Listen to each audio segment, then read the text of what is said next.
Good afternoon, everybody, and welcome to yet another Ask the Vicar. It's just gone 2 o'clock on Tuesday afternoon. I hope you're well and able to be out enjoying the sunshine, if indeed it is sunny where you are. Having some very nice weather here at the minute, but I'm indoors today. It's a bit of a shame, but otherwise, hopefully be able to get out and about soon enough. Do let me know where you're listening from, watching from today. Be great to know where you're listening from, and also be great to have your questions in the comments section down below. We continue to have some great questions coming in over email as well, which is absolutely brilliant. So thank you so much for those. We'll get onto those, get straight into those in the next couple of minutes. But just to let you know that next week will be the last one, and till there won't be Ask the Vicar through August. We will see we'll be back in September. Or not. So next week's your last opportunity to get your questions in. So as I say, great to have you with us. Let us know where you're watching from, and if you have a question that you want to ask or to deal with today, poke that in the comments section, or if not, email them in, as many of you are doing, which is great, to vicar@stmarymagdalene.co.uk. That's vicar@stmarymagdalene.co.uk. And we are going to crack on right now with the very first question of the day, which has been sent in, which is, how can we know the Bible is true and that Jesus even existed? So how can we know the Bible is true and that Jesus even existed? Great question, which kind of pretty much underpins Christianity in the first place. Now, I'm actually going to flip that question round on its head and take the second part first, and then come on to the first bit in a minute. So I'm going to start with looking at how can we know that Jesus even existed. Now, first of all, we are going to obviously take the historical angle on it, and I'm going to do a comparison for you of between Julius Caesar, who pretty much everybody goes, yep, Julius Caesar existed, and whether a historical person of Jesus Christ actually existed, and to do that contrast for you. So starting off with Julius Caesar. Now, we know predominantly about Julius Caesar through two things. First of all, coins with his head on them, which are a pretty good giveaway that Julius Caesar existed. And secondly, through his writings, which are called Caesar's Gallic Wars. So Caesar's Gallic Wars were written between 58 and 50 BC. The earliest copy that we have of Caesar's Gallic Wars date from 900 AD. And we have 9 to 10 copies of Caesar's Gallic Wars. So just to go back through again, Caesar's Gallic Wars that he wrote down between 58 and 50 BC. The earliest copy that we have from that goes to AD 900, gap of 950 years, and we have 9 to 10 copies. Now, historians say that is, again, very good evidence that the historic person Julius Caesar existed. Now, let's do a compare and contrast with Jesus. So the predominant writing that we got, obviously, about the historic person of Jesus existing is from the Gospels themselves, Matthew, Mark, Luke, and John. And we take John's Gospel for a minute. John's Gospel was written down somewhere between AD 40 and AD 100.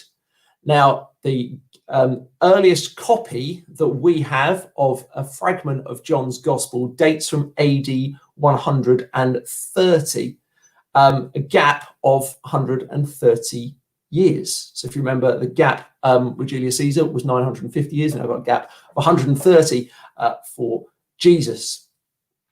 Now, the amount of copies that we have of what is called the Rylands fragment of John's Gospel, we have 5,000 Greek copies, 10,000 copies written in Latin, and 7,300 in other languages. So if you go back to 9 to 10 copies of the Gallic Wars, and we have got 22,300 copies of the Rylands fragment, which original dates from around about AD 130. And I think historians say that a historic person called Julius Caesar existed. You will not find a historian out there, a bona fide one, that would disagree with the evidence that a historic person called Jesus Christ existed. So if he definitely existed, then what happens is, what do we do with him? Because Jesus made some pretty outrageous claims. The most outrageous being to say that he was the Son of God or the Messiah, which ultimately was the one that got him crucified. So we then have to make a decision with Jesus, and the classic is that we say it kind of falls into three camps. And we either say he was mad, that he was literally crazy and went around saying crazy things. But yet, if you take that one of Jesus' enemies, a guy called Josephus, who also wrote around that same kind of time, and he was a historian of the time, but he wrote down about the fact that Jesus existed. And he mentioned that Jesus seemed to be doing some miraculous things. Now, for someone to have an enemy, if normally someone's mad, you kind of sort of like disregard them. But for Jesus to have an enemy who wrote down about him and also said that he did miraculous things, that's quite an extraordinary thing for an enemy to say, because it's kind of putting up your enemy in quite a positive light. So, you could still fall down the fact that you think he was mad. The second one to think is that Jesus was a bad man. Now, when you read the Bible, that's pretty difficult to come out with. Jesus treated people with extraordinary love, extraordinary grace, extraordinary patience. He changes people's lives in a dramatic way. And so if he's bad, that's still, again, quite a strange conclusion to come to. You could, it said, come to the conclusion that, he was just a great prophet. He was a guy who, he was just a really clever guy, a wise man. But Jesus never claimed to be that. He claimed to be the Son of God. He claimed to be the Messiah. And then lastly, you could come to the conclusion that I came to, that thousands, millions of people down the centuries around the world right now are making that conclusion that he was God. And then we can choose to trust him, which then moves us on to the second part of your question about the Bible. How can we decide that the Bible is true? So let me just give you some Bible stats for just to start with. So first of all, the Bible was written over a period of 1,500 years. It's written down over 1,500 years. That's quite extraordinary. Now, I've met some authors in my time. None of them I have discovered yet have taken 1,500 years to write a book. But anyway, it was written down over a 1,500-year period. The word Bible literally means book or library. And library actually is probably the better one to go with, because it's actually a collection of books over a 1,500-year period. The Bible has over 40 authors. Now, these authors were kings, fishermen, poets, priests, government officials, farmers, shepherds, doctors. An extraordinary spread there of different authors and different types of people. And again, over a 1,500-year period, living in different moments of history. The Bible then was completed about 1900 years ago. So it was in about 381 to 400, around that time when the Bible first started to be distributed as it is now. And after the last period of time that the Bible was written down, over the next it took then another 150 to 250 years for people to decide what would actually constitute the Bible. It was only about 40 years before Jesus came that they made a definitive decision that the Old Testament was the Old Testament. And it would take till around 300 AD around 400 AD, for the decisions to be made that this was in fact the New Testament. So it wasn't just a decision that was made overnight. They had what they called councils, which to you and I would have been more like festivals, like kind of Glastonbury type kind of gatherings, probably not with that amount of people, unfortunately, without Stormzy, but it was these sorts of gatherings, massive gatherings, take place over months, that people would come together. These would be huge, huge events, and they would put, the great wise philosophers at the time and the leaders of the church at the time would put their heads together and they would say, okay, what is Scripture and what isn't? Generally speaking, they had three major criteria to put the New Testament together. One, the books have to be written by a disciple, by a follower of Jesus. Two, they needed to be written down in the first century after Jesus. There's nothing kind of longer than that. And thirdly, there was nothing that was really contradictory to the other writings as well within the New Testament, because there were a huge amount of other books that were around, other writings that were written down. But over that period of 300 years, which is a good enough time, I think, to make a decision, might be why the church still today takes a long time to make certain decisions, to come to decide that, yeah, this is the Bible, this is the story. All these extraordinary books in their own right, with a common thread, with a central purpose, a central person of Jesus Christ, who is the central character. The Old Testament refers to him. The New Testament reveals him in the four Gospels, and then the everything that follows on from the Acts of the Apostles through the letters that Paul and Peter and James and John wrote down talks then about the growth of the church and the spread of the good news about Jesus Christ that comes after it. And then through all of it, Paul wrote this down in one of his letters. He says, all Scripture. And the fascinating thing about this is, obviously, Paul is writing this down in around about kind of AD 40, etc. Around that kind of time, he writes those words, all Scripture is God-breathed. It takes another 160 years to come to the conclusion about what Scripture is. But he said, all Scripture is God-breathed. In other words, through all of this period, this 1500-year period of the books of the Bible being written down, right through the middle of that is God's authorship as well. So through ordinary people, poets, farmers, shepherds, doctors, God writes the Bible. And that's why it's not a book that is dead. And that's not a book that is, for me, and for millions of other people around the world, is still relevant today, that God chooses and uses to speak for it into my life and into your life, if we choose to believe. Hope that answers your question. If it doesn't, do come back to me for more. But I think for me, the historical evidence for both is right there.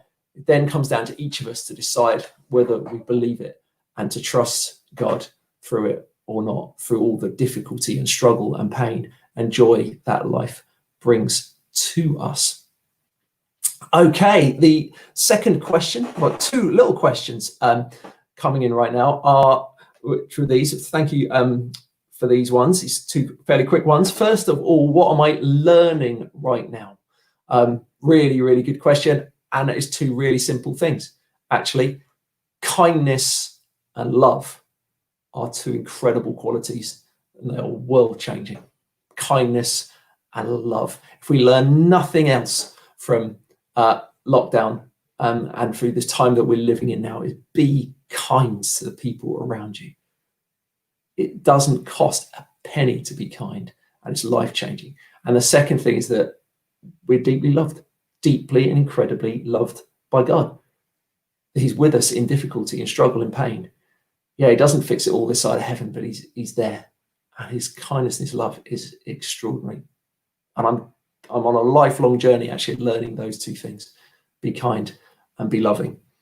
And the second question with that was, what am I reading right now? And I can show you. I've got the books for you to see. So currently, this is what I'm reading. Current book is called Under the Thorn Tree by an amazing guy called Richard Buse, who for many, many years was Vicar of All Souls Langham Place, an amazing church up in London, incredible preacher and teacher, and that's a book all about moves of God and also his experience of being a missionary child in Africa at the beginning of his life as well. So that's what I'm currently reading. And what I'm about to read is this very little book here. Oh, I've got it upside down. There we go. A very little book called Bus Buddies, which is again written by a good friend of mine, a lady called Jill Morgan, fantastic woman. She's worked with Crusaders, now Urban Saints, and other organizations for many years. She was involved in the tax world as well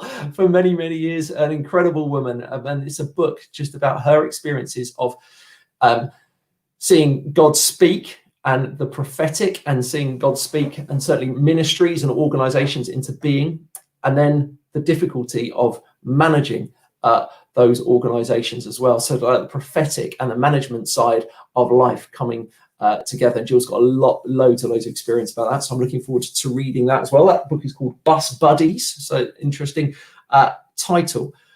Another question before I get onto one, and my father brilliantly has posted on here. We'll get onto that in a minute. Do keep your comments coming in and your questions. Let us know where you're watching from today as well. This is a quite a deep and really nice question as well. Thank you for posting this one. And the question is, I was at a funeral that you took a few weeks ago, and at the funeral you told us to grieve well.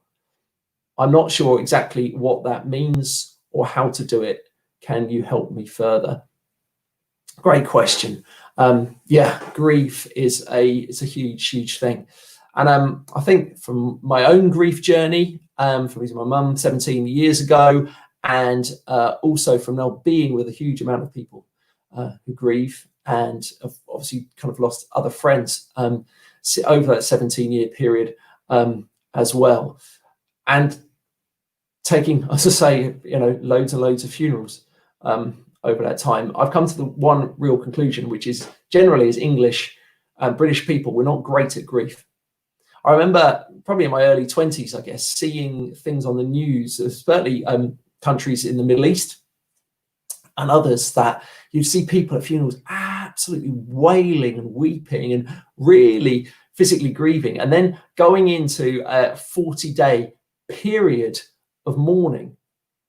And I used to think at the time, oh, for goodness sake, almost a little bit of pull yourself together, which I think actually underlines our problem a little bit, as we have a British problem of stiff upper lip, get over it, when actually we could learn a huge amount from our brothers and sisters in other countries, other nations, of giving ourselves a distinct period of time in which to grieve. I think that would be a real helpful start. And again, people will be often dressed in black. There'll be other cultural signs that people are grieving or in a period of grief. So people, first of all, treat them differently. So I think we need to set ourselves aside periods of grief. They're one of the really big, I think, even issues. And again, it's kind of human nature to an extent. I think it happens in all cultures and countries. If I was to lose someone close to me, you'd have all the people around loving and supporting me generally up to the day of the funeral service itself, maybe that 10 days, 2-week period, whatever that is. And then the following day, everybody else moves on and you don't. And you're kind of left in this sort of limbo land, which is where I kind of say, right, first of all, have a period of grief. Okay, this is the period of time. This next month, I'm going to be extremely kind to myself. I'm going to get space as much as possible, where it's all possible. I'm going to speak to my boss and say, look, I need some time off work here. I need to take some time out to reflect, to weep, to give thanks, to process thoughts, to maybe speak with a professional grief counselor, or maybe just a really close friend, if you can, someone who's a great listener that you can just chat things through with. The trouble with the period of grief, though, as well, is you kind of think it has like a natural end, and grief doesn't. Grief is a journey of different lengths and different times for everybody who grieves. Myself and all of you listening to this live today or later in the future, we will all grieve differently. I know my mum died. One of the ways I grieved was I dreamt about her for years. Just kind of one of those strange ways, which I then kind of later began to realize was kind of my grief process. In a sense, my life kind of moved on relatively quickly. I was newly married. There were lots of other things going on at the time, and I didn't give myself time to grieve because I didn't really know that I should or really kind of needed to. So giving yourself time to grieve, but also, not knowing that if you take, I don't know, a month, out to be really, calm, really strip your life back with the things that you're involved in. You think, oh, I'll get the end of that month and be okay. Well, that might not necessarily be the case. Might be a lot longer journey for you. But I would seek out as well those people with professional grief counselors or good friends that you can chat to. Constantly be kind to yourself. Fill your diary in the early weeks as well, as much as possible, with good things to do, whatever those things might be. Generally speaking, it's time with good friends and other family members, people that are really close to you, that you can sit with, that you can cry with, that you can also talk with and also laugh with as well. That laughter, again, is an important part of the grief journey. And I find another helpful thing is to journal your grief journey. Write down what you're thinking and feeling and how things are going as well. So, yeah, when I say grieve well, another way of looking at it is kind of grieve properly. Give yourself space and time with which to grieve, and seek further help as well if you need it. Okay, I hope that helps. Another question that's come in here from my dad. He said, meant to post this earlier and you may want to take it next week. How should we understand the wrath of God? Wow, that is a massive question, and we will dig into it a little bit more next week. And really simple to start with. First of all, God is perfect. And in the nature of a perfect God, and I don't even think we fully understand with our human minds what perfection is, because actually we can't. And all the way we're wired, we're always looking for that little bit of imperfection anyway in the world and with other people. The old adage of, someone can say 9 encouraging things to you, really positive things, and one other person will say 1 negative thing to you. And what do you go to bed thinking about? The negative thing rather than the 9 positive things. We have that bias in that direction. So we can't really comprehend perfection. But God is perfect. And because he's perfect, he has a hatred and an anger and a wrath of anything that is imperfect. So the Bible describes as sin, or really our basic inherent, the thing we all do of basically whether we consciously say or it's just deep down in us, I know best, I can live this life my way. And that's when we begin to veer away from God. And that is what brings God's anger and God's wrath. Because he's like, you think you know better. I also think God's wrath is not like our wrath, that our anger is kind of a foretaste of it, a shadow of it, so we get some kind of understanding of his wrath. But then central to God's wrath is Jesus. As we sing in the worship song, for on the cross, the wrath of God was satisfied. His anger with sin was laid to rest in Jesus. Actually, God's anger was laid to rest on himself.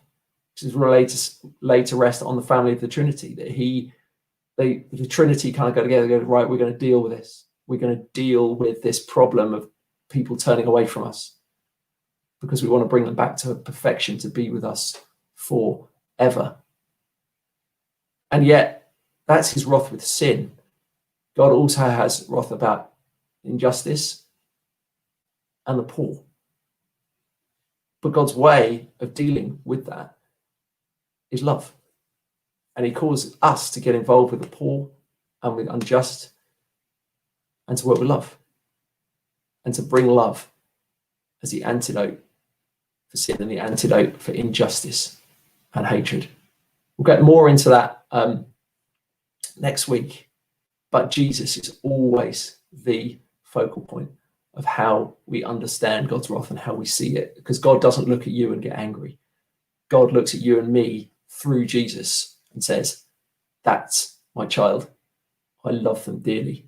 That's my nation. I love them dearly. That's my world. I love it dearly. That's my creation. I love it dearly. His heart breaks. He does get angry through the mess up and the mistakes that we've made, but because of Jesus, he sees us with love. As I say, we will get more into that next week, because I don't want to give such a glib answer.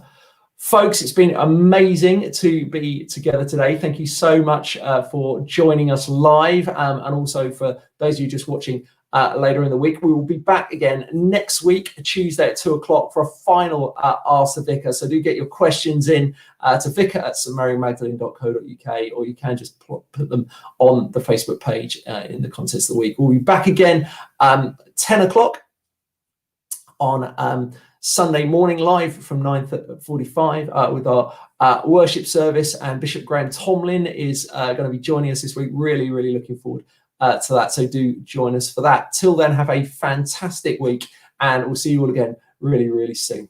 Goodbye for now.